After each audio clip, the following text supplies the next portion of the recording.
Hi, so I'm here to show you my new water pick that I just recently got. You fill the water up in this receptacle right here. Just open it up and it goes in real easily. It has 4 different attachments. To release it, you press this button, it comes right off. This is the plaque cleaning one. Then you have your traditional water pick. There's 2 of them, and you have a tongue cleaning attachment.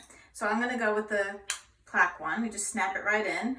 This is the power button, and this button shows the modes. You want to do a beginner, probably wants to start at the first one. If you want to increase the pressure, you just press it twice. I'm going to demonstrate how it works. So you want to have it in your mouth before you turn it on, because otherwise the water is going to go. So you put it in your mouth, you press the button.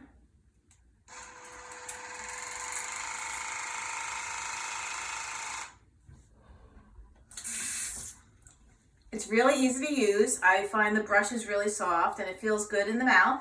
And it's, like I said, I think you'll like it. It works well.